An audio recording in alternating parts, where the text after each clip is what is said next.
Hello everybody, I am Deepika from LearnoHub, a free learning platform where you can study physics, chemistry, maths, biology absolutely for free only at learnohub.com.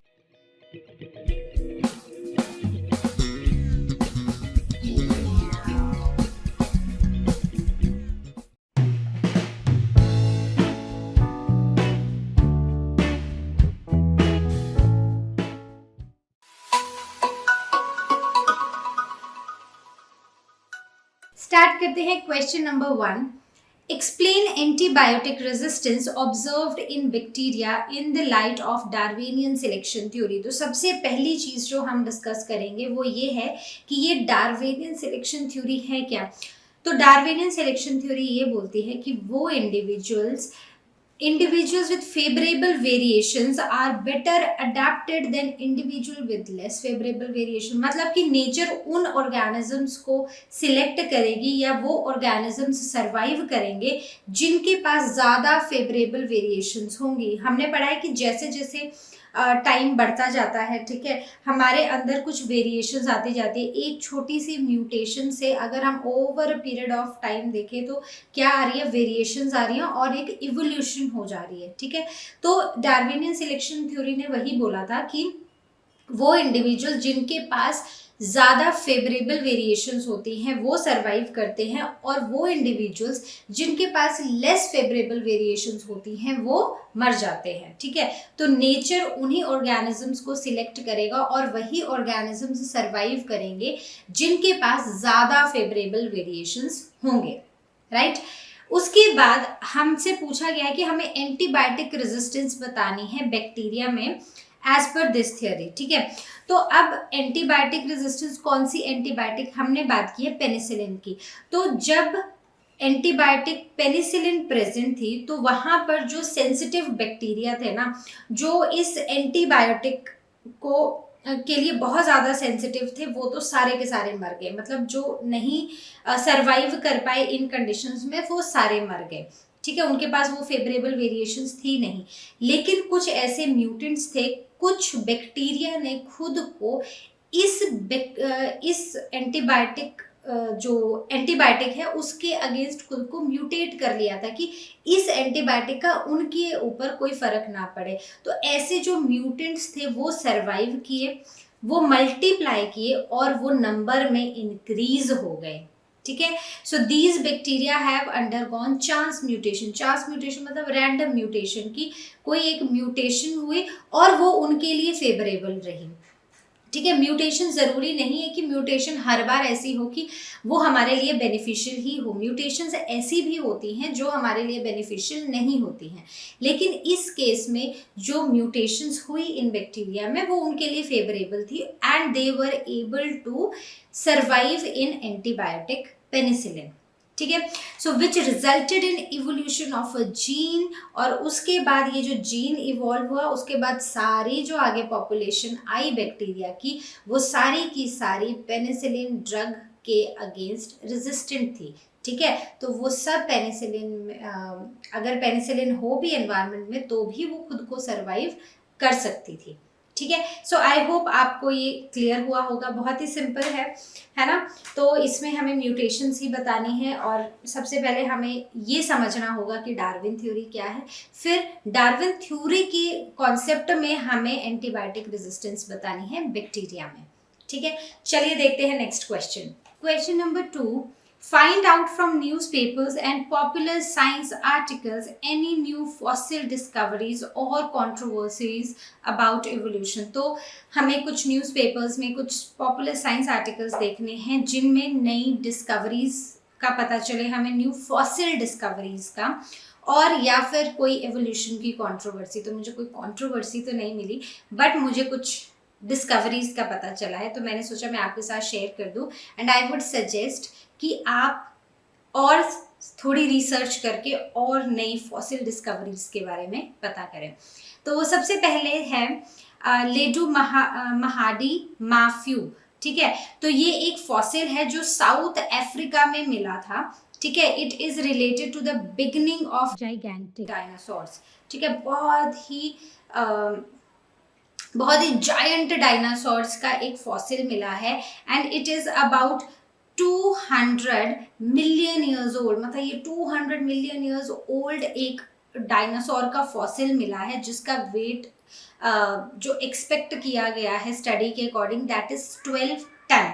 ठीक है, और it was made threshold की जो earlier dinosaur थे ना कि वो 10 ton के अराउंड ही होते थे, लेकिन इस डिस्कवरी से पता चला है कि नहीं, इससे भी ज्यादा हो सकते हैं। हमें 12 टन का एक डायनासोर का फॉसिल मिला है और ये जो वेट है इट कुड ऑल्सो इंक्रीज। ठीक है, ये मतलब ये यू कैन से ड्वार्फ जो हमारे डायनासोर्स थे ना, ये ड्वार्फ में सबसे बड़ा साइज है। ठीक है, इससे भी बड़े बड़े डायनासोर्स रहे हैं हमारे around 200 million years ago, right. उसके बाद एक स्मॉलेस्ट फॉसिल मिला है 2017 में, जो कि कुछ साइंटिस्ट डॉड और उसके कलीग्स ने एक डिस्कवर किया। He described tiny tubes and filaments which are composed of iron oxide in rocks from Quebec dated. Quebec में उनको एक ओल्ड एक ट्यूब लाइक फिलामेंट के मतलब टाइनी ट्यूब और फिलामेंट के जैसा एक रॉक मिला है जिसमें आयरन ऑक्साइड है and it is around 3.77 billion to 4.28 billion years old. मतलब बिलियंस ऑफ ईयर्स ओल्ड उनको एक रॉक मिला है जिसमें टाइनी ट्यूब्स हैं, जिसमें फिलामेंट्स हैं और वो आयरन ऑक्साइड का बना हुआ है। ठीक है, और इससे इंटरप्रेट ये हुआ है कि ये बैक्टीरिया के रिमेन्स हैं जो कि हाइड्रोथर्मल वेंट्स में रहते थे। ठीक है, तो ये जो स्मॉलेस्ट फॉसिल है it is believed to be of bacteria जो कि हाइड्रोथर्मल वेंट्स में रहते थे इतने 3 to 4 billion years ago, right. So I hope ऐसी ही डिस्कवरीज आप और ढूंढ के निकालोगे। ठीक है, क्योंकि एग्जाम्स में पूछ सकते हैं आपसे। चलिए देखते हैं नेक्स्ट क्वेश्चन। बात करते हैं क्वेश्चन नंबर 3 की। Attempt giving a clear definition to the term species. तो आपको याद होगा हमने क्लास 9 से हम पढ़ते आ रहे डाइवर्सिटी इन लिविंग ऑर्गेनिजम्स। ठीक है, इसमें मतलब जब हम डाइवर्सिटी इन लिविंग ऑर्गेनिजम्स की बात करते हैं तो इसमें हम क्लासिफिकेशन की बात करते हैं। जब हम क्लासिफिकेशन की बात करते हैं तो हमने एक हिरार्की बना के रखी है, उसी में हम ऑर्गेनिजम्स को क्लासिफाई करते हैं जो कि स्टार्ट होती है किंगडम से which is the highest level और जो जाके ख़त्म हो जाती है स्पीशीज़ पे। ठीक है, तो हमसे यही जो स्पीशीज है जो लोएस्ट लेवल है हिरार्की का उसकी डेफिनेशन पूछी गई है, क्लियर डेफिनेशन। तो स्पीशीज क्या होती हैं? ये वो ग्रुप होते हैं इंडिविजुअल्स के, it is a group of individuals that are similar in their characters. मतलब उनके जो कैरेक्टर्स होते हैं they are similar and they can interbreed among themselves and they produce viable and fertile progeny. ठीक है, तो स्पीशीज वो ग्रुप है, ठीक है, इंडिविजुअल्स का वो ग्रुप है जिसमें सारे सिमिलर ऑर्गेनिजम्स होते हैं जो कि आपस में जिनके कैरेक्टर सेम होते हैं और वो आपस में इंटरब्रीड कर सकते हैं। ब्रीडिंग के बाद जो ऑफस्प्रिंग आते हैं वो वायबल होते हैं और फर्टाइल होते हैं। ठीक है, सो दैट इज स्पीशीज। ठीक है, बहुत ही क्लियर, बहुत पहले से हम यही डेफिनेशन पढ़ते आ रहे हैं। चलिए देखते हैं next question. Question number 4. Try to trace the various components of human evolution. Hint: brain size, functions, skeletal structure, dietary preferences, etc. ठीक है, तो हमें अलग अलग components को स्टडी करना है और हमें ह्यूमन एवोल्यूशन के बारे में बताना है। तो जब साइंटिस्ट ने ह्यूमंस के ऊपर स्टडी किया तो ये पाया गया, जब कुछ स्केलेटल स्ट्रक्चर्स मिले, ठीक है, जब स्टडी किया गया, पुराने आर्ट मिला, तो ये पता चला कि होमो सेपियन कोई पहली स्पीशीज नहीं है। ठीक है, इससे पहले भी ह्यूमन की रेसेस रह चुकी हैं। सबसे पहले थी ड्रायोपिथिकस अफ्रीकन्स। ठीक है, सबसे पहली कौन थी? ड्रायोपिथिकस अफ्रीकन्स, जो कि बोला जाता है कि अफ्रीका में सबसे पहले ह्यूमंस आए थे। ठीक है, सबसे पहली रेस आई थी। तो उनके पास लार्ज कैनाइंस थे। ये जो हमारे साइड पर शार्प टीथ होते हैं ना, दे आर कैनाइंस। ठीक है, तो दे हैड लार्ज कैनाइन्स, इनकी आर्म्स और लेग्स का साइज जो था ना वो बिल्कुल सेम था। अभी आप अपनी आर्म्स और लेग्स का साइज चेक करो, लेग्स लंबी होंगी, आर्म्स छोटी होंगी, ठीक है, लेकिन इनके केस में आर्म्स और लेग्स जो थे वो बिल्कुल इक्वल साइज के थे। And they use to feed on leaves and fruits, ठीक है, ये इनकी डाइटरी प्रेफरेंसेस थी। इनके ब्रेन कैपेसिटी जो थी that was unknown. Then coming on to the second one that was Ramapithecus, ठीक है, तो इनके बारे में अगर हम बात करें तो इनके कैनाइन्स छोटे थे और इनके मोलर्स बड़े थे और ये सेमी इरेक्ट थे, मतलब इनकी जो बॉडी थी ना वो थोड़ी ऐसे झुकी हुई थी, वो एकदम सीधे ऐसे खड़े नहीं हो सकते थे और ये फीड करते थे सीड्स पे और नट्स पे। और इनकी जो ब्रेन कैपेसिटी थी that was also unknown, right. उसके बाद थर्ड रेस जो देखी गई दैट वाज ऑस्ट्रेलोपिथेकस अफ्रीकानस, ठीक है, तो इसमें देखा गया कि जो ये वाली रेस थी ह्यूमंस की, they use to hunt with stone weapon, stone के वेपन्स होते थे उनसे हंटिंग करते थे, ट्रीज के ऊपर रहते थे और इनके पास थे कैनाइन्स और इंसीजर्स और वो भी बहुत छोटे, ठीक है, और इनके पास फुली इरेक्ट बॉडी थी, मतलब ये बिल्कुल ऐसे स्ट्रेट सीधे खड़े रह सकते थे। और इनकी ब्रेन कैपेसिटी पता है हमें that was 500 CC. What is this CC? CC is cubic centimetres और बेसिकली ये ब्रेन कैपेसिटी क्या है? ब्रेन का volume, that is brain capacity, ठीक है।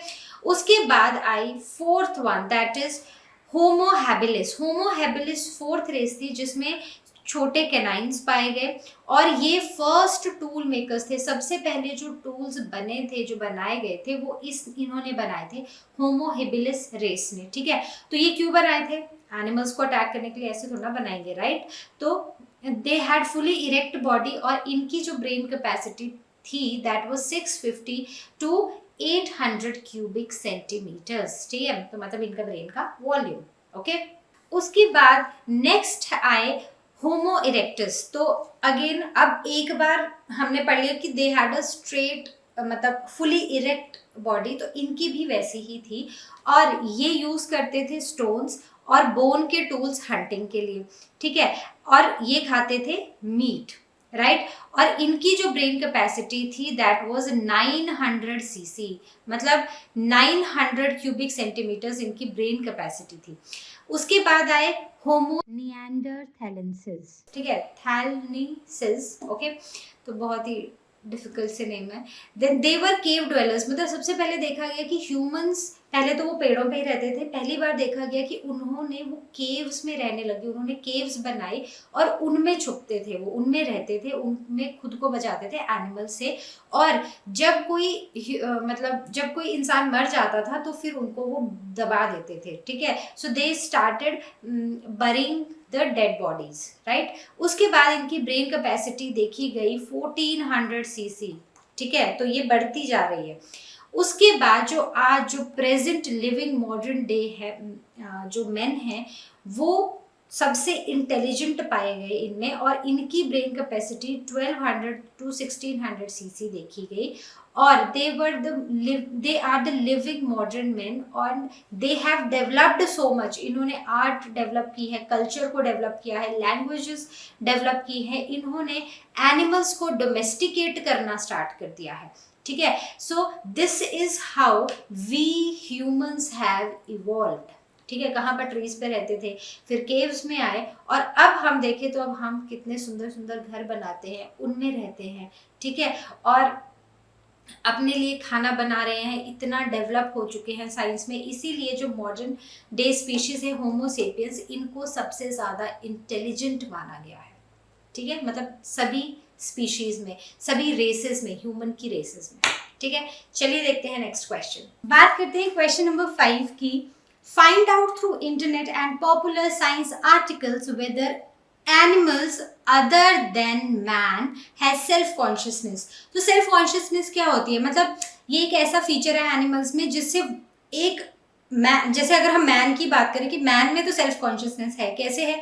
क्योंकि we are aware about our surroundings, हमारे बॉडी में क्या हो रहा है, हमारे आसपास क्या हो रहा है, we are aware of that, ठीक है। So that is self consciousness. तो क्या ये सिर्फ ह्यूमंस में है, क्या ये सिर्फ मैन में है, या कुछ और भी ऐसे एनिमल्स हैं जिनमें सेल्फ कॉन्शियसनेस देखने को मिलती है? सबसे इंटेलिजेंट एनिमल्स बोला गया है डॉल्फिन्स को। इन पे जब स्टडी हुई थी तो ये पाया गया कि दे आर हाईली इंटेलिजेंट, इनकी सेंस ऑफ सेल्फ और आपस में एक दूसरे को रिकॉग्नाइज करने की सेंस बहुत ही ज़्यादा है। ये एक दूसरे से कम्युनिकेट भी करती है, टेल स्लैपिंग होती है, विसलिंग से ये एक दूसरे से कम्युनिकेट करती हैं, ठीक है। So they are highly intelligent and not only dolphins, but अगर आप अपने आसपास देखो, see dogs how aware they are about their surroundings. इतनी सी आवाज़ होती है, एकदम से वो खड़े होकर बैठ के घूम के देखने लग जाते हैं कि क्या हुआ आसपास, right. So they are also aware, there is self consciousness in dogs also. वैसे ही क्रो में, पैरट में, चिंपैंजी में, गोरिल्ला में, इन सब में सेल्फ कॉन्शियसनेस देखने को मिली है। और इसके लिए ना एक टेस्ट किया जाता था। कौन सा टेस्ट? मिरर टेस्ट, ठीक है। मिरर टेस्ट में क्या है, एक चिंपैंजीज, गोरिल्लास पे ये एक्सपेरिमेंट हुआ कि एक मिरर उनके सामने लाया गया, तो जैसे उनके सामने वो मिरर आया ना, वो डर गए, ठीक है, फर्स्ट टाइम। उसके बाद धीरे धीरे धीरे धीरे वो खुद को रिकॉग्नाइज करने लगे उस मिरर में, और उन्होंने देखा कि अच्छा ये तो मैं ही हूँ। देन वही नोज में फिंगर डालना, कान खुजलाना, ठीक है, ऐसी ऐसी हरकतें उन्होंने स्टार्ट कर दी, जिससे ये पता चला कि इनमें भी सेल्फ कॉन्शियसनेस है, राइट। सो चलिए देखते हैं अपना नेक्स्ट क्वेश्चन। देखते हैं question number 6। List 10 modern day animals and using internet resource link it to a corresponding ancient fossil, name both of them. ठीक है, तो हमें मॉडर्न डे एनिमल, तो हमने सबसे पहले ले लिया modern day social animal, that is man. तो उसका फॉसिल है रेमापिथिकस, ठीक है। तो अब ये जो है ना, ये साइंटिफिक नेम है, इसलिए इसको इटैलिक्स में लिखा गया है। जब आप इसको एग्जाम में पूछा जाएगा और आप हाथ से लिखोगे तो आप इसको अंडरलाइन करोगे, which shows this is a scientific name. उसके बाद कैमल का है प्रोटाइलोपस, ठीक है, कैमल का फॉसिल है Protylopus. Then coming on to horse, Eohippus, ठीक है। देन डॉग, लेप्टोसेऑन, ठीक है। ये जो नाम है ना, ये आपको याद रखने पड़ेंगे इस चैप्टर में। ये जो फॉसिल के नेम्स हैं, ये आपको याद रखने पड़ेंगे। Then coming on to elephant is Moeritherium. Then whale, Protocetus. Then gorilla, Dryopithecus. Then fish, Arandaspis, ठीक है। Bat, Archaeonycteris. Then giraffe, Palaeotragus. तो ये कुछ डिफिकल्ट नाम है, लेकिन याद रखने पड़ेंगे, ठीक है। चलिए देखते हैं अपना next question. Question number 7, practice drawing various animals and plants. तो अगर हमें अब एनिमल्स और प्लांट्स बनाने हैं, तो मैंने, आप देख रहे होंगे कि ये स्लाइड बिल्कुल खाली है, मैंने कुछ नहीं लिखा है। तो जिसको ड्राइंग आती है उनके लिए तो वेल एंड गुड।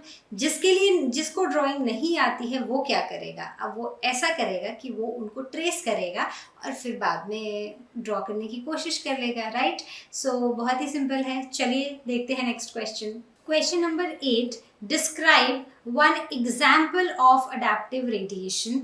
तो अडैप्टिव रेडिएशन क्या है? हमें अडैप्टिव रेडिएशन को डिस्क्राइब करना है और हमें एक एग्जाम्पल भी देना है। तो अडैप्टिव रेडिएशन क्या है? ये बेसिकली एक एवोल्यूशनरी प्रोसेस है जिसमें न्यू स्पीशीज बनती हैं एक सिंगल स्पीशीज से। मतलब हमारे पास है स्पीशीज ए, इससे बहुत सारी नई स्पीशीज बन जाएंगी, बी, सी, डी, ई, और वो रैपिडली स्प्रेड हो जाएंगी।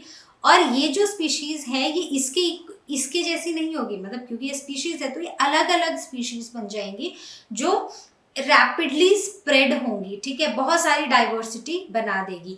और ये एक नेचुरल सिलेक्शन का प्रोसेस है। मतलब नेचुरल सिलेक्शन क्या है कि वो ऑर्गेनिजम्स ही इन्वायरमेंट सपोर्ट करेगी जो उसके अकॉर्डिंग चलेंगे, ठीक है, जो उसके अकॉर्डिंग अडेप्ट करेंगे।